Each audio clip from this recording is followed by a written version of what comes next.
Hello and good evening. Welcome to the continuation of Blueprint Houston's series on The Next Million.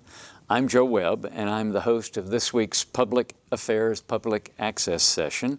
And with us tonight are Antoine Bryant, who is an architect, planner with extensive community engagement experience. He's also a member of Planning Commission, and since we're talking about neighborhoods tonight, he lives in Riverside Terrace. Our fourth member, Michael Huffmeister, is en route, stuck in traffic, trying to come through the weather here, but we'll give him a bit of an introduction anyway. He is the chair of the Houston Super Neighborhood Alliance, too many words, and president of the Briar Forest Super Neighborhood. And he also lives in the Briar Forest area. Also tonight is Jim Hill, who is an architect and urban planner. He is the vice chair of Blueprint Houston and lives in Braeswood Place. And I am an architect, urban planner, and the immediate past chair of Blueprint Houston, and I live in the Montrose area. If you've been with us before, our initial session explored holistically several of the factors that impact how we accommodate the next million people in Houston, and how planning for our shared future is important to not just us, but also the health of the city. That planning effort, at a minimum, should address the 5 most critical and interrelated core strategies that are addressed in Plan Houston. And tonight we will address neighborhoods. It's the third in our series of the 5 as we try to strive to provide that awareness of the need to take Plan Houston to the next level of development as we grow as a city. Those core strategies, and I'll go through them quickly. The first was Grow Responsibly, which was about growth and development. And as Plan Houston describes it, anticipate growth, plan for it, ensuring that infrastructure and services are there to accommodate that growth. The second was about connecting people and places, mobility, accessibility, and basically develop and maintain a comprehensive mobility plan. Tonight, neighborhoods. Use localized planning to help neighborhoods improve and maintain their quality of life. The city should expand the complete communities concept throughout the city, and hopefully that we'll get a good grip on that and as to how we do that. Fourth, coming next week, will be housing. Develop and maintain a comprehensive housing policy to support access to quality, well-maintained, and attainable housing. Fifth is our infrastructure week. We're about accommodating growth to meet the community's changing needs. And that means it also needs to talk about flood mitigation and controls. And as I noted last week, I'm still learning how to be a host. And so I will remind us as we discuss our topics, if you can call in, want to ask a question, do it, and we'll make every effort to get to you as quickly as possible. That phone number is 713-807-1794. And now I'm going to transfer over to Jim. Thank you, Joe, and welcome, Antoine. And hopefully Michael can join us soon. As Joe mentioned, tonight's topic is neighborhoods. And I will begin by kind of a setup presentation that will speak for 8 or 10 minutes or so and introduce the topic. And so tonight's topic, of course, is neighborhoods, and this is part of our ongoing series of that we call the Next Million. So if we go to the next slide, we see what we mean by the next million. Looking at the growth projections for the city of Houston, we're currently a little around 2.2 million today, and within the next 25 years or so, we expect to grow to over 3 million people. So that's the next million that we refer to. But if we look at the larger context, Harris County within that same time period will go from approximately 4 million today to over 6 million. So that's a growth of 2 million.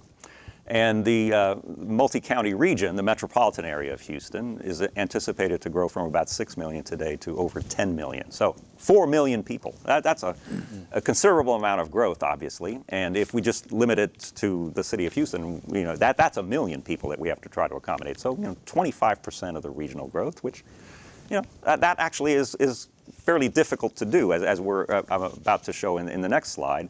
There are a number of factors that kind of limit Houston's ability to grow. The yellow area on the image here is the current city limits of Houston, which once upon a time used to expand fairly regularly by annexation, and that has now become more or less politically impossible to do. So we're kind of stuck with the land area that we've got as far as growth possibilities. The next slide, we of course also have, as Hurricane Harvey taught us, floodplains are probably not areas that we want to develop on, and the pressures and reactions to Harvey indicate that we probably should be taking land that's currently developed and actually taking it off the table, so to speak, in terms of development. Next slide. We have large areas of the city that are reasonably well protected against growth. River Oaks, which is kind of in the middle of this image here, looking at this aerial image, is not going to, expand appreciably in population. I mean, there aren't going to be any more lots or houses. I mean, yeah, they'll be rebuilt perhaps, but not any additional lots built. And you've got areas like Memorial Park, which is also in this image. That's not available for growth of population. But then you see some other areas on the periphery of that image, the Washington Avenue corridor, the Westheimer corridor, and of course on the left there's the Uptown area. Those are tremendous opportunities for growth, and in fact it is happening. So we certainly have growth possibilities. If we go to the next slide, we have, but the nature of that growth is beginning to change. What this image indicates is the platting activity in the city and in the ETJ, extraterritorial jurisdiction, which is covers most of Harris County, actually. The size of the circles, that shows you where the big development activity is in terms of the number of lots that are platted. So you can see that the dots within the yellow area, within the city limits, that's the kind of thing where a single-family lot gets split up into 2 or 3 townhomes. That's the kind of platting activity we're seeing. The game of large-scale subdivision of raw land is really not possible anymore within the current city limits. So that's a fairly big constraint to growth. Next slide. So the region is going to, as a whole, is going to experience several kinds of growth. Conventional suburban growth on raw land, that will continue to happen out in the Cinco Ranch area and beyond, and to Fulshire and up into Montgomery County and so forth. And it's going to be increasingly challenging to make those connections, as the image of the freeway would indicate, getting back to where the jobs are, which is primarily within the city limits. And then within the city itself, we're seeing a lot of development activity along the lines of the Ashby High Rise, if you recognize a little cartoon there on the right, which is something which is a very dense development in the middle of a single-family development where it is not exactly welcome, to say the least. So those are the kind of challenges that we face and that we feel as Blueprint Houston call for a little maybe higher degree of planning than what we're used to in the past. So next slide. And in fact, we do have at least the outline of a plan. Plan Houston was passed by City Council, I think, about 3 years ago now. It does need to be implemented. It needs to be moved forward. It needs to be fleshed out. And as Blueprint Houston, we continue to advocate for that. And since our guest here is a member of the Planning Commission, perhaps he can enlighten us as to how we might be doing that. But next slide. Speaking specifically about neighborhoods, Plan Houston does have as one of its key strategies to nurture safe and healthy neighborhoods. And there's a variety of, which I know you probably can't read on the screen there, but there are a variety of actions and objectives that are related to accomplishing that. Next slide, please. But to sort of summarize some of the implications for neighborhoods in terms of looking at how we might accommodate another 1 million people in the city. Where is it appropriate to have density? What neighborhoods? Should we be looking a little more carefully at, maybe we should put people here and not here, or do we simply let the market figure it out? Neighborhood stability and character. There are areas that don't really want a lot of change. They like it. They like things the way they are. They don't want to see a bunch of townhomes come in where there used to be little bungalows or things of that nature. And as we just saw, that is one of the big growth vectors as far as what's available within the city limits, is the platting activity to go from single-family homes to townhomes or smaller lots. And then, of course, the effects of Harvey, that probably affects every neighborhood in town to some degree or another. And then the last point that I want to touch on, and we'll hopefully get into in a little more detail, is the mayor's recent initiative of Complete Communities, which has started with 5 areas as kind of a pilot, and there are, sort of historically underserved neighborhoods, shall we say. But we'll get into all that in due course. I think one last image is sort of to kind of frame the topic here. You can see, if we can summarize in one picture, the kind of the pressures on growth that we're seeing here in Houston. You can see in the picture there one of the older bungalows from probably the 40s or so, and then right next door, what used to be another similar house is now 2 units, 2 townhomes of probably 3 or 4 times the size each unit, that sort of thing. And then and you see this sort of thing in the Montrose and the near town area, and it's beginning to impact places like 3rd Ward now. So that's kind of the setup for the discussion for tonight. Again, last slide, just to remind you that Blueprint Houston and our mission is to promote the evolution and implementation of Plan Houston as the basis for the city's future. So with that, we'll open up the discussion, and for the moment it'll be Antoine. As we saw, we're facing fairly strong growth in the near future. Is your neighborhood ready to grow by 50%? Well, thank you, Jim. I appreciate that. It's Riverside Terrace is actually a relatively stable neighborhood. It's been here, as you guys both know, for 50, 60 years. It started out as a home for many Jewish families, and then when they all moved to Meyerland, it really became a popular place for professional African Americans, and it still is today.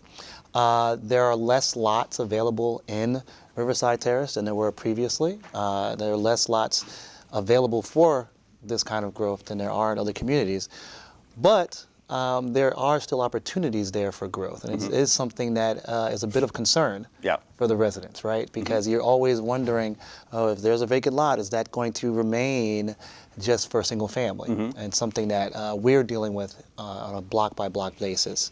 As we know, if you have deed restrictions in place, you're fine. Most of Riverside Terrace has that. There are pockets that don't. And so they're rushing forward to get, minimum lot size and minimum setback through the Planning Commission to be able to protect it. And so those protections are available to communities. One of the things we try to promote to communities is that these are some of the few tools that we have in the city to be able to protect your community culture or community character. And when the communities are able to go out and knock on doors to be able to get those signatures, it enables a very strong sense of neighborhood automatically, because people automatically buy in. So we've seen some growth that way and some protection that way. But what I would offer is that there are parts of these communities that have room for growth. It's all about responsible growth. And I think that's why we're all here today. How can we ensure that it's responsible growth that will also take into account the residents that are already there and not just have growth that just runs amok, which is what unfortunately we've seen in a number of the communities. So could you expand a little bit on what you mean by responsible growth? Sure. I mean, is it trying to maintain the stability of the current pattern primarily? I think ideally we want to focus on most of these communities have a identity. And I think that's something that people really want to honor and respect, especially the residents that have been there. Oftentimes we see, especially in Houston and other cities, we've seen this reinvestment and this return to a lot of our downtown cores, our urban cores, oftentimes by households that have either been in the suburbs for a number of years, or being close in is cool, or it's easier, or it's more manageable. And the residents in those neighborhoods are feeling as if they're threatened, often because there's different kind of housing forms, a lot of the townhomes you spoke of earlier, or there's a lack of understanding or appreciation for the cultural norms of those neighborhoods that are already there. That's something that's happened in a number of neighborhoods that were cited by the original Complete Communities sections. I know you cited it previously. The first round, as it were, for Complete Communities includes Acres Homes, Gulfston, 2nd Ward, near North Side, and Third Ward. Each of these are, to various extents, pretty historical communities that all have their own kind of history and their own kind of culture and their own kind of, from a purely physical standpoint, their own patterns physically, right? And so I think that that's something that all of those residents want to work toward maintaining and keeping. And so I applaud the mayor for choosing these 5. I think it's important that we focus on some of these neighborhoods that are already feeling threatened. But it's also my understanding that these 5 were chosen because there was already a level of momentum there, right? The communities had already begun to do a lot of the work to see their communities grow and prosper. And so this was an ability to have them all work together and also get some directed city resources that way. It's fallen. Oh. All right. As it looks like the 4th member of our group has joined us. Yes. Oh, there you I'll go ahead and introduce Michael while we get his microphone figured out and all this, right? Yeah.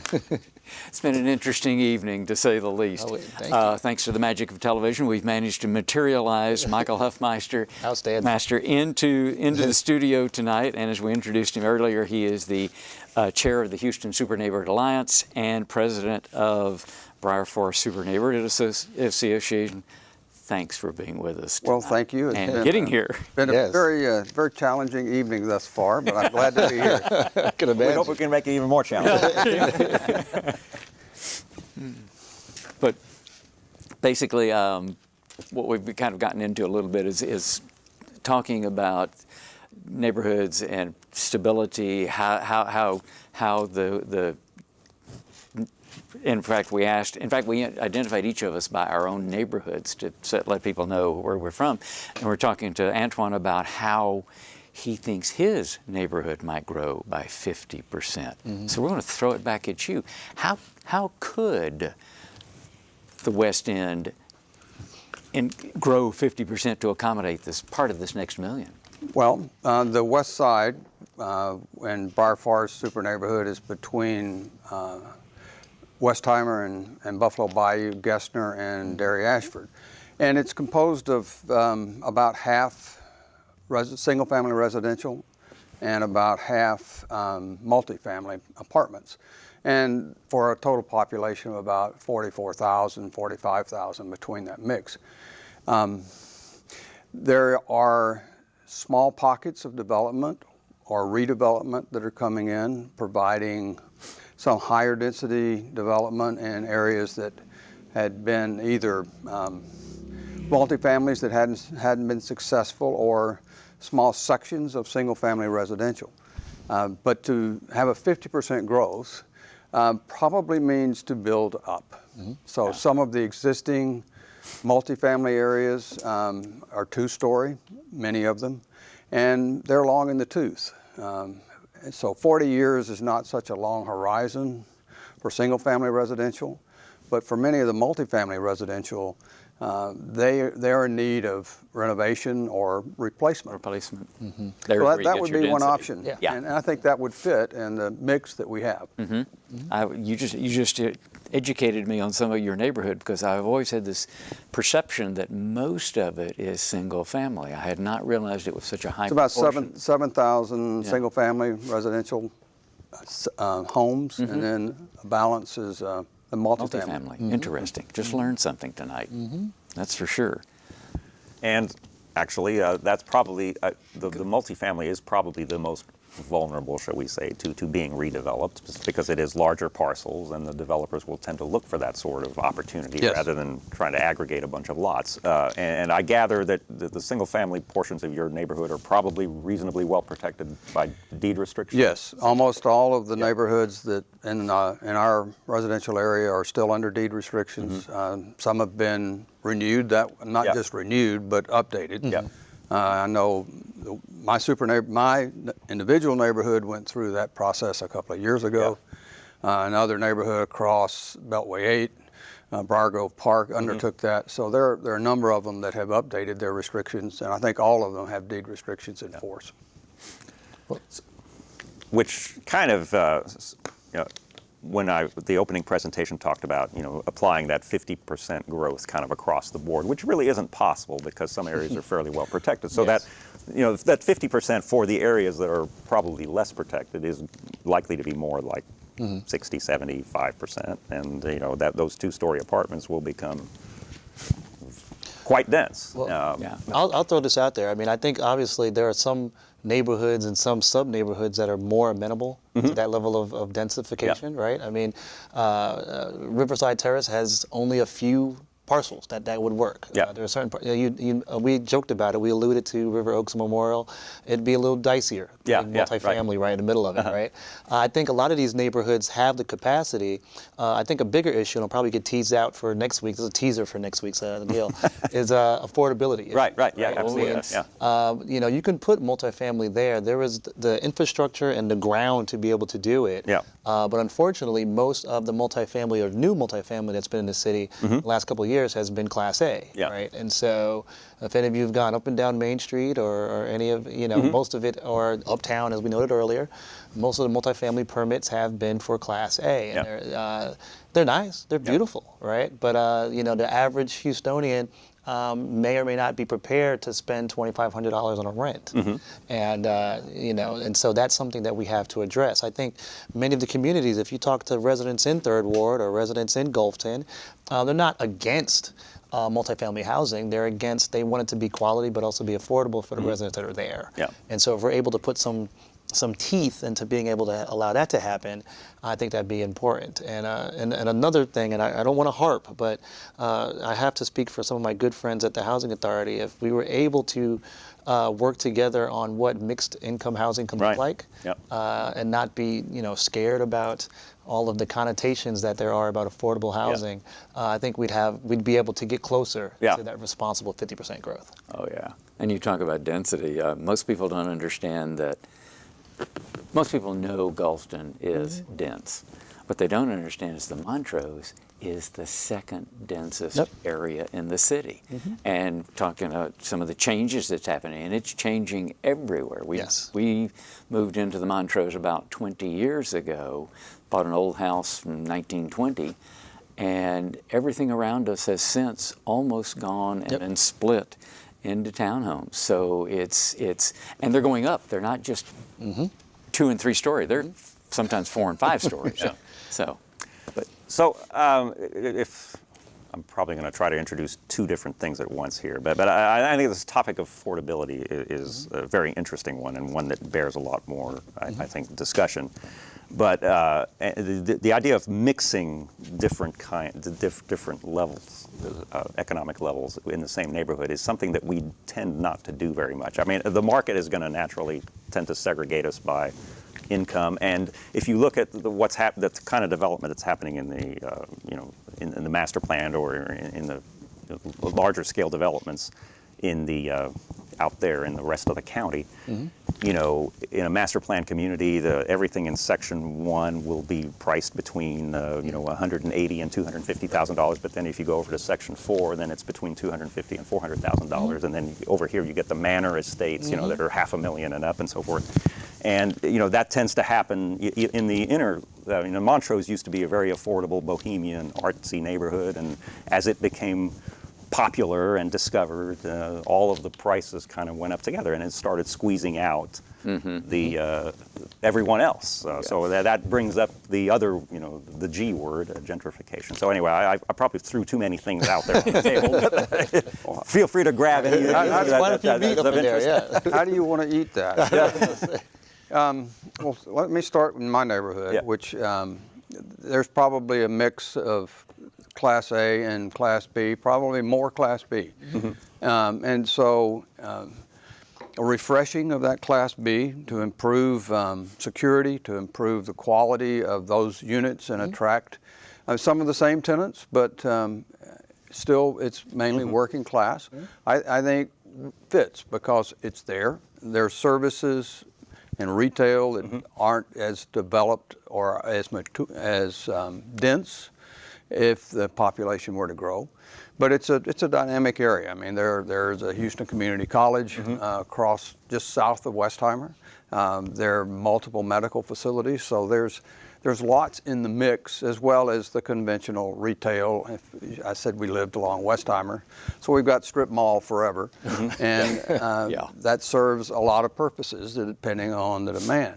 But moving to a broader scene, I mean, in every neighborhood across the city, there will be interest in looking to the future of trying to do some planning, some preservation, some development enhancement. I think the real opportunity is take the areas that currently are defined as areas not of opportunity and make the investment in infrastructure and retail and schools and other things that build community that bring that opportunity up and attract appropriate investment for affordable housing and make those valued communities. Michael, you hit it right on the head. It's fascinating when there's been a federal mandate to only invest affordable housing in areas of high opportunity, right? And we've been hearing that mantra. But I appreciate Michael's point about if we can bring up these other communities, then we'd be able to have a much more equitable platform, right? And that way we'd be able to see people have opportunities for growth wherever they go.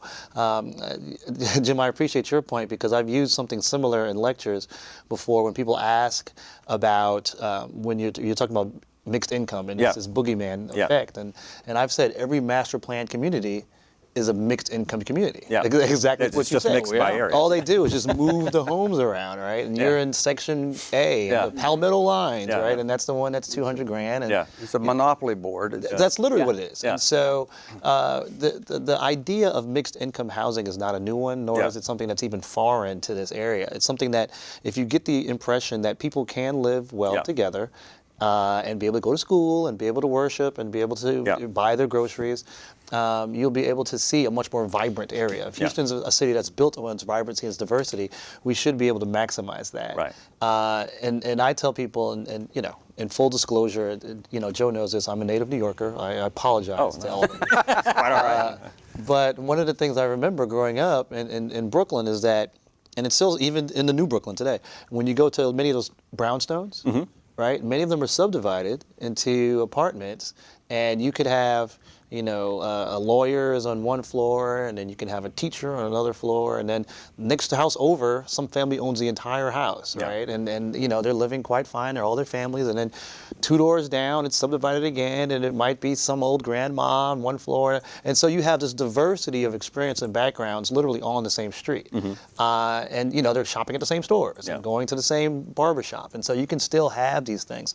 But I appreciate, circling back, to Michael's original point, if we're able to have the reinvestment in some of these communities that have had the doors closed on them, then everything will be you have a better equitable opportunity, not only for the families that are there, but for the children that are coming after. And I think that's something that ideally Complete Communities and Plan Houston could work toward. Oh, yeah. Well, in fact, that part of the discussion that brings up one of our questions is, how do you define a neighborhood? So, I mean, you're coming at it from representing a group of neighborhoods who I'm sure have much different viewpoints on what a real neighborhood is, but do you see some common consensus of what really makes a neighborhood? What are the pieces? Well, I think traditionally it's been around subdivisions.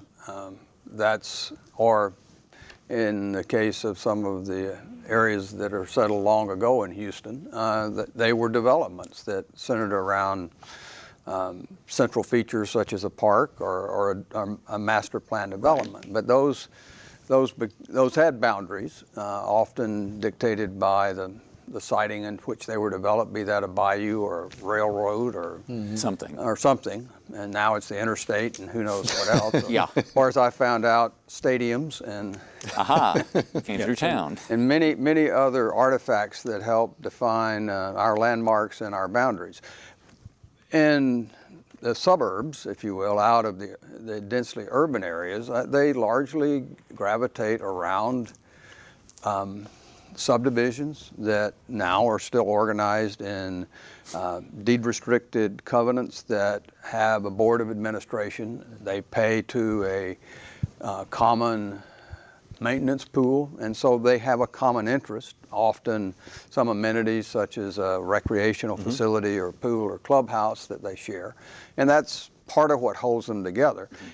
It is mainly what holds them together, because otherwise the association often is with your neighbor is just very casual, and it's an artifact of, I think, our contemporary lifestyle with air conditioning and lots of activities that are centered on the family, but not necessarily the people next door or across the street. So it's not the strength of community perhaps that we've traditionally seen, because of the level of interaction between individual residents and residences is diminished due to other factors. I mean, if you're working out of the home, commuting downtown or back, you've committed lots of your day, and you want to have time with your family and the things that you hold close when you get home. So it's a challenge in Houston, I think, to maintain that sense of community. But as we saw in Harvey, there's certainly a great compassion for our neighbors, and we came together as a community to help each other. So I think the bones of that are still there. Yeah. We just have to draw on that as we seek to move the city ahead.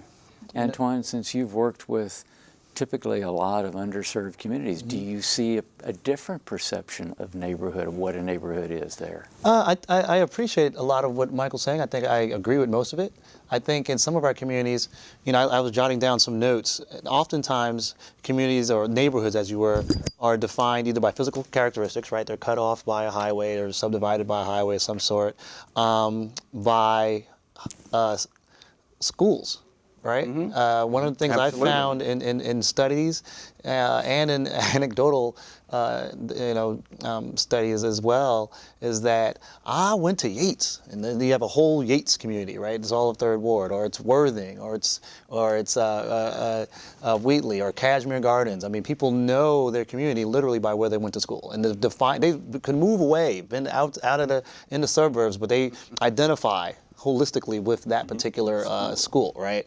But then, and also, quite frankly, by experiences, by ethnic experiences, right? I mean, many people, Third Ward, everyone pretty much, no matter, people that are, when I visit from outside of Houston and they ask me, so you're in Houston, so you must be in Third Ward or Fifth Ward, right? Because, you're a black guy and you live in Houston. So clearly you must be in Third Ward or Fifth Ward, right? And so they make these assumptions based upon kind of ethnic understanding, right? If you buy a home or live in East End, and you're probably Hispanic. Well, not necessarily, but those are the kind of the understandings that people have. Yeah. What I appreciate, though, is that what we saw with Harvey was that there is still a global community effect for the greater Houston area, right?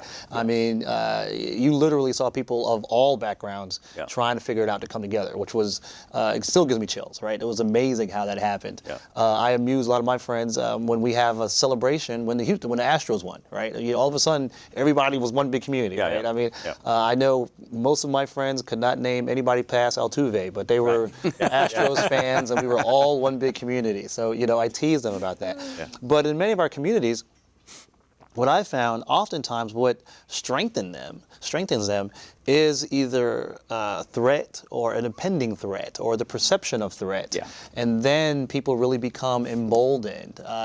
When Third Ward started to begin to see a lot of the townhome development, it kind of woke up a sleeping giant, right? I mean, a lot of those residents had been there for decades, but really began to see a mobilization after, home prices were ratcheting up and taxes were ratcheting up, and a lot of the seniors had to move out. That's when a lot of residents said, okay, enough is enough. What can we do from within? And so I think it's a lot of times it's those institutions like, the schools and maybe the churches, but oftentimes the threat around a community can often unite a neighborhood unlike any other thing.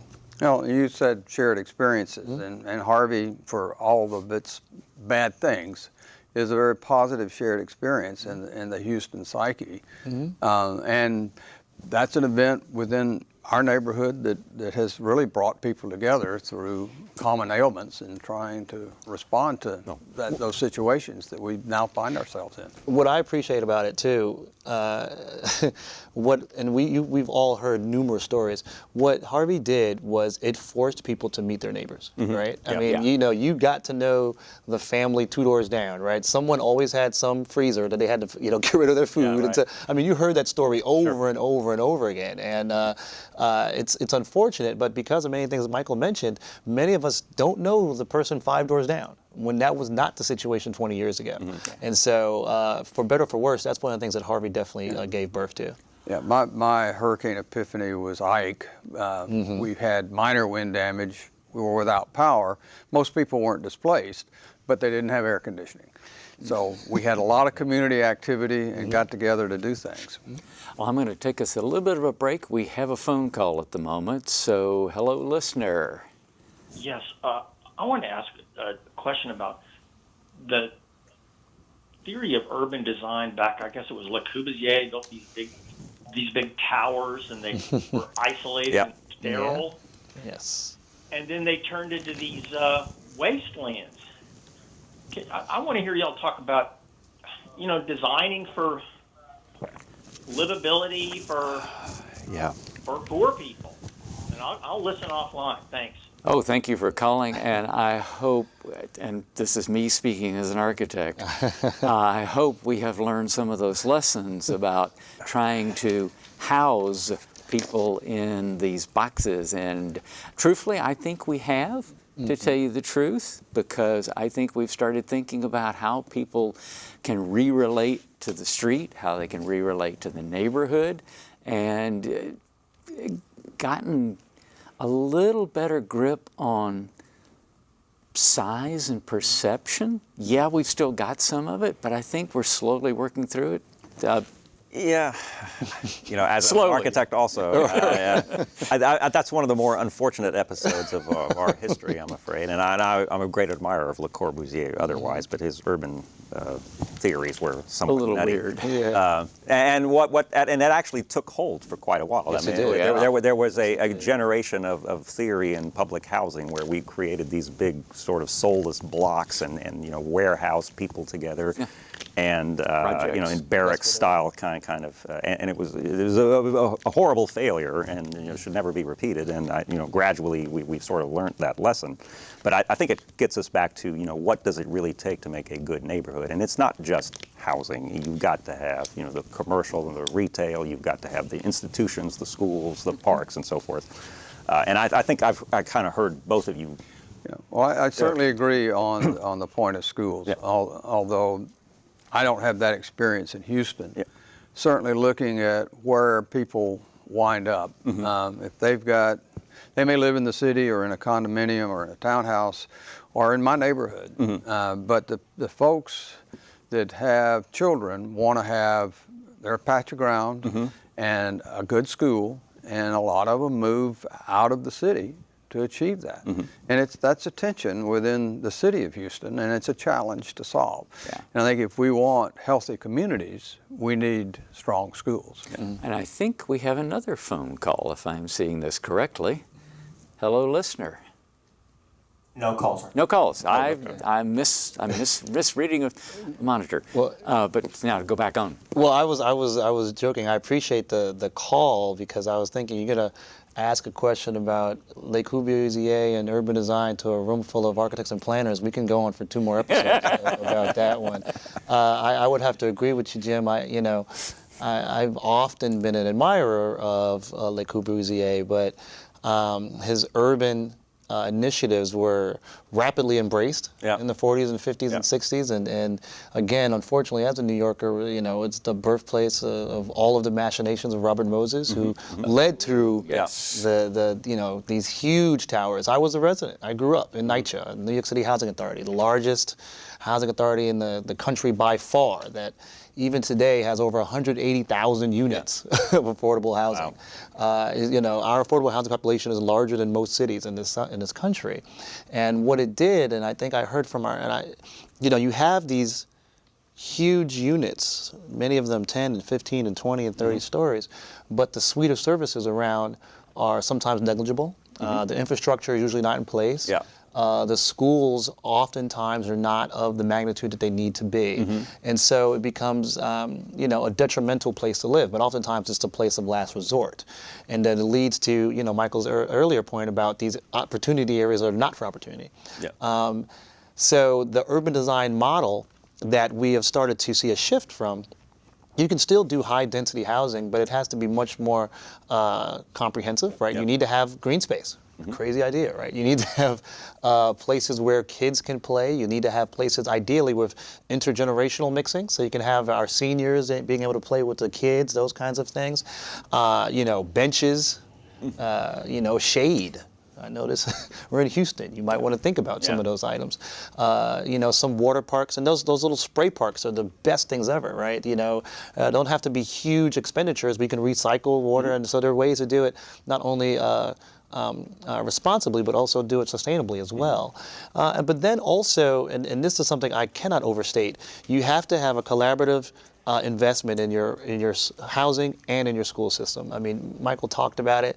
If you're able to have quality schools, you will have better neighborhoods. It's not even up for debate. And oftentimes we talk about it. Families will make risks to move into certain neighborhoods if they think it's close to a job. They'll make a risk to get into something that they may not afford if it's just a really nice house. But no one's going to bet on their kids, right? You're not going to move into a place and say, oh, the schools might get better in 5 years, right? They're going to move to some place where they feel comfortable sending their children. And so that's something that we have to have, that collaborative investment in our housing strategy and in our schools. So, great. So we understand schools are important, parks are important. Is there any role for commercial? I mean, do we want convenient shopping nearby, or are we going to relegate that to someplace else where we have to drive?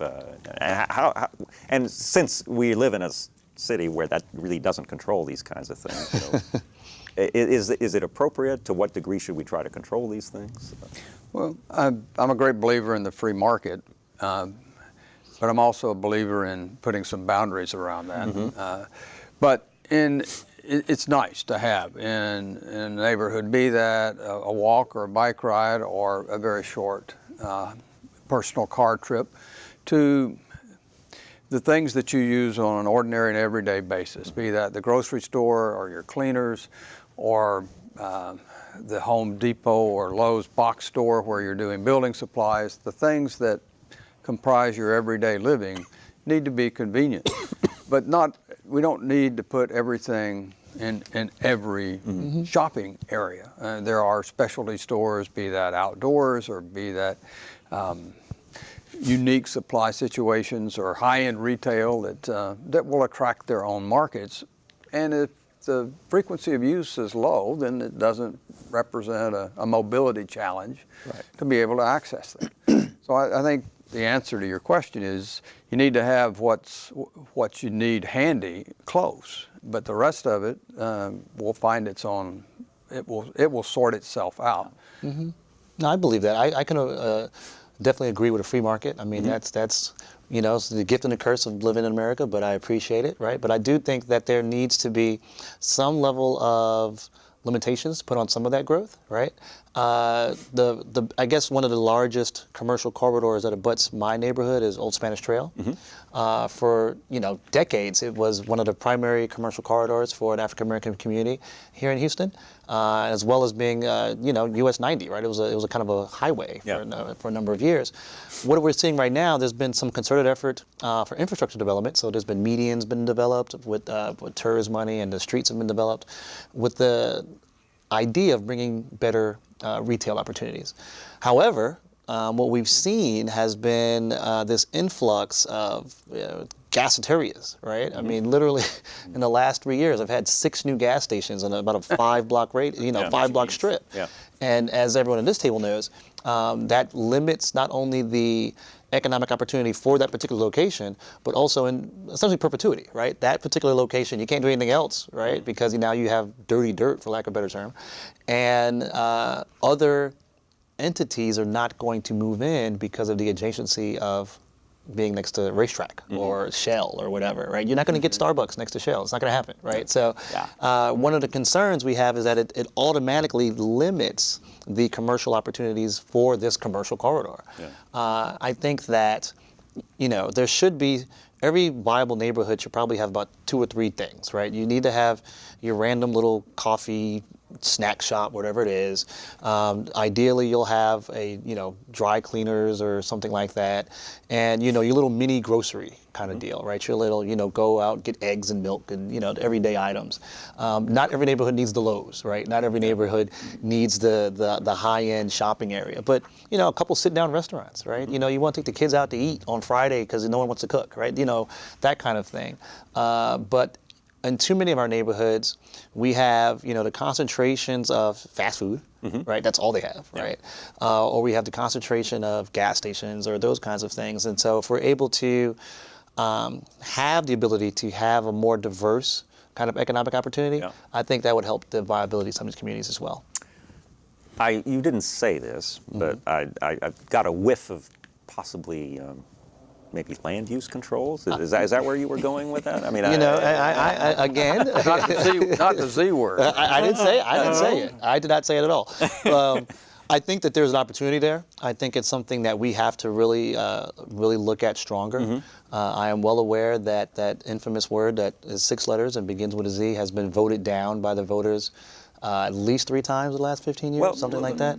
But I think there's, but to your point, I believe that you can have land use controls and not have to use zoning. Right. And let's just say that zoning, as it has typically been implemented in the U.S., does 2 things that are actually quite counterproductive. In that, first of all, it limits density, and secondly, it segregates by land use. That it says that retail belongs over here, housing belongs over here, your school, whatever. So that, and those are 2 things that I think are actually counterproductive to the creation of good, healthy neighborhoods. You want things mixed together, and you want appropriate density. But we need to be able to modulate and, to some degree, control where certain things happen. I mean, one of the images that you didn't see in the Ashby high rise. That somebody comes into a single, Briar Forest and says, "Oh, I'm going to put a 30-story tower here." That's not necessarily appropriate. Incompatibility and those issues have to be somehow addressed. And what's Planning Commission doing about this? Anything? He loves to put me on the spot about the Planning Commission. So it's something that has come up before. Oftentimes, the most prevalent example of kind of land use abutment issues are the coexisting or lack thereof of some of our nightclubs, bars that are popping up next to kind of residential areas, right? I mean, that became a big issue when I first moved to Houston along Washington, right? When as my understanding, and correct me if I'm wrong, 15, 20 years ago, Washington Avenue was dead. Like there was no activity whatsoever, right? I remember this intimately. And then it started to get a lot of commercial and quite frankly, nightclub and bar activity in 04, 05, 06, and then a lot of residential activity, kind of higher end and townhomes. And the young professionals that lived there thought this was awesome, and then everybody over 25 like, this is ridiculous, right? I've got people throwing up in my lawn and those kinds of things. And so we're starting to see the same thing in Riverside Terrace. There's been a reinvestment in clubs and bars and which in and of themselves can bring certain kinds of economic activity, but when you can't get into your own driveway because there's 4 cars in front of you, you don't necessarily want that. It's something that we're starting to really look at. The implementation of clubs and bars isn't really a planning commission issue. That doesn't come in front of us necessarily. Every now and again, we'll get a variance request and those kinds of things. And oftentimes, going back to our earlier conversation, it serves to galvanize the community, right? Because invariably what happens is that you have 20 to 30 residents that said essentially the hell no, we won't go kind of mantra. And a number of institutions have been scuttled because of that. We need to revisit some of our ordinances. Our ordinances could be stronger regarding some of those things in Chapter 42, but it's a very careful balance, so we're not restricting growth and activity. So it's a tricky one. It's literally case by case by design. Well, in fact, it's interesting that you mentioned Chapter 42 and zoning and Washington Avenue, because that's a segue to one of our super neighborhoods, Super Neighborhood 22, which is a very strong super neighborhood. Very strong. And mature. And one of the things that brought them together were the considerations for zoning in the 90s and the changes that they were seeing that you've outlined so explicitly galvanized that group, and they are a very strong Yes, they are. coalition. And the work that was done with the Chapter 42 revisions, and in particular for the super neighborhoods, we felt like achieving the qualification and the opportunity for neighborhoods to put restrictions forward in terms of lot size, and if they had a destiny that they wanted to control, to establish that density boundary was a real point for the super neighborhoods becoming involved and getting some influence in some of the city planning and ordinances. And that really leads to what I see as our primary objectives in the Super Neighborhood Alliance, which is standing for transparency in our government and engagement. And that public engagement is a very key element. Recently, for instance, on the bike plan, that was about a year's worth of effort over many points, but one of the major ones of which for us was getting a stipulation for public engagement and the transparency of having a bicycle advisory committee that would be nominated by the mayor and ratified by city council. Those were provisions that weren't coming forward without the community saying we need this for that balance. We want that. And so that's the role I think the community plays in this dynamic. We don't have universal planning in our neighborhoods. We don't have strong support for neighborhood planning, but we do have selected neighborhoods that do have plans, and that is an objective for us, is to provide tools and training to help equip super neighborhoods so they can begin as a grassroots effort to look at what they value, what they need, where they want to go, and then that is a springboard to work into the things that we've been addressing here about what kind of development needs to proceed, what supports community, and having interaction in a meaningful way with city government to help have some input into those. And I'll be honest with you, that's one of the things Blueprint Houston is actually looking at right now, is how do we assist neighborhoods to get to that point of being able to advocate for and do neighborhood planning, and also at the same time working with the city is how do we get there to give them those services, because we know their budget constraints and everything else.